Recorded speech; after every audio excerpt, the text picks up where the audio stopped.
ಮಿಲನ ಹೊಸ ಕವನ ಇದು ಬರೆದಿದೆ.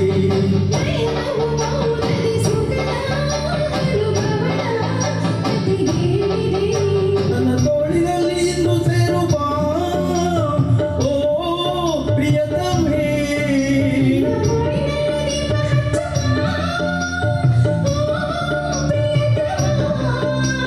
ಮುದ್ದು ಮುಖ ನನ್ನ ಆಸೆ ಕೊಯ್ದೆ ತಾಳು ತಾಳು ಏಕೆಂದೇ.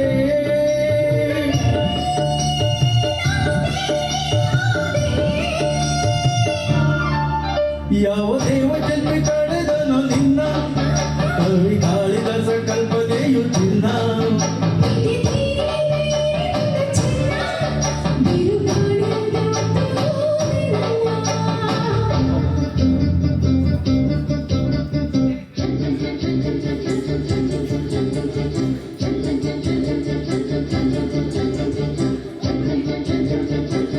ಮುದ್ದು ಮುದ್ದು ಮುದ್ದು ಗಿಳಿಯೇ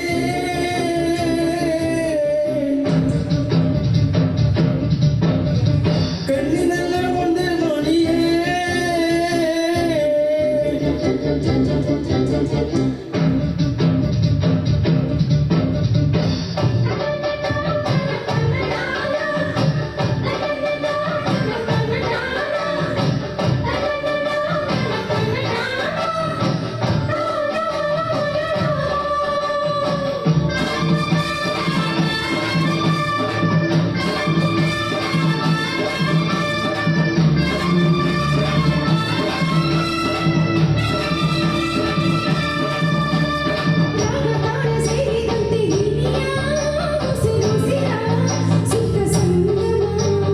ಜೀವವೀಣೆ ಮಿಡಿದಂತೆ ಏಕೋ ಒಳಗೊಳಗೆ ಹೊಸ ಸಂಭ್ರಮ.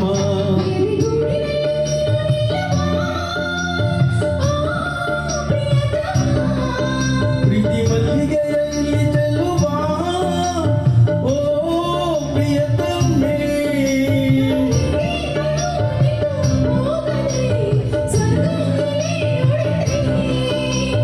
ತುಂಗಲಿ ನಾ ತೇಲಿ ಹೋದೆ. ಯಾವ ದೇವ ಚಿತ್ತಿ ಕಡೆದನು ನಿನ್ನ ಕವಿ ಕಾಳಿದಾಸ ಕಲ್ಪನೆಯು ಚಿನ್ನ. ಆ, ಆ. ಧನ್ಯವಾದಗಳು. ಇಂಥ ವಿಮರ್ಶೆ ಒಬ್ಬ ಪ್ರಿಯತಮಿಗೆ ಇದಕ್ಕಿಂತ ಇನ್ನೇನು ಬೇಕು? ಹೆಂಡ್ತಿಗೆ ಹೇಳಬೇಕಾದ್ರೆ ಅಷ್ಟೇ ಸರ್, ನೀನು ಚೆನ್ನಾಗಿದೆಯಾ, ಯಾವ ದೇವ್ರು ಕಳೆದಿದ್ದಾನೆ ಅಂತ ಅಷ್ಟು ಹೇಳಿದ್ರೆ ಪಾಲಿಶ್ ಆಗುತ್ತೆ. ಅದಕ್ಕೆ ಒಬ್ಬರು ಕವಿ ಹೇಳ್ತಾರೆ, ಸಂಸಾರದ ಸಾಗರವನ್ನು ದಾಟಲು ತೆಪ್ಪ ಇರಬೇಕು. ತೆಪ್ಪ ಇರಬೇಕು. ಸಂಸಾರದ ಸಾಗರವನ್ನು ದಾಟಲು ತೆಪ್ಪ ಇರಬೇಕು. ಜೀವನದ ಸಾಗರವನ್ನು ದಾಟಲು ತೆಪ್ಪಗಿರಬೇಕು. ಜೀವನವನ್ನು ದಾಟಬೇಕಂದ್ರೆ ನಾವೆಲ್ಲ ತೆಪ್ಪಗಿದ್ರೆ ಮಾತ್ರ ಜೀವನದಲ್ಲಿ ಹೊಗಳ್ಕೊಂಡು ಇಬ್ಬರು ಭಾವನೆಗಳನ್ನು ವ್ಯಕ್ತ ಮಾಡ್ಕೊಂಡಿದ್ರೆ ಬದುಕ್ಬೋದು ಅಂತ ಹೇಳ್ತಾ ಈಗ ನಾನು ಚಂದ್ರಮೋಹನ್ ಸರ್ನ ನಾನು ವೇದಿಕೆಗೆ ಆಹ್ವಾನಿಸ್ತಾ ಇದ್ದೇನೆ. ಚಂದ್ರಮೋಹನ್ ಸರ್, ನಿಮ್ಮ ಹೃದಯ ಸಮುದ್ರವನ್ನು ಕಲಕಿ ಈ ಕಾರ್ಯಕ್ರಮದ ಹುರುಪನ್ನು ಹೆಚ್ಚಿಸಬೇಕು. ಗೀತೆ ಹೃದಯ ಸಮುದ್ರ ಕಲಕಿ ಡಾಕ್ಟರ್ ರಾಜ್ಕುಮಾರ್ ಅವರ ಗೀತೆ. ಒಂದು ನಿಮ್ಮ ಸ್ಮೈಲ್ ಒಂದಿಗೆ ಬಂದರೆ ನಮಗಿನ್ನೂ ಖುಷಿ. ಪ್ಲೀಸ್ ಹೃದಯ ಸಮುದ್ರ ಕಲಕಿ. ಮುಂದಿನ ಗೀತೆಗೆ ಮೇಡಮ್ ಅವರೇ ಹಾಡ್ತೀರಾ? ಪೂರ್ಣಿಮಾ ಮೇಡಮ್ ಹಾಡಿ. ಪೂರ್ಣಿಮಾ ಮೇಡಮ್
ಸ್ವಮೇಧ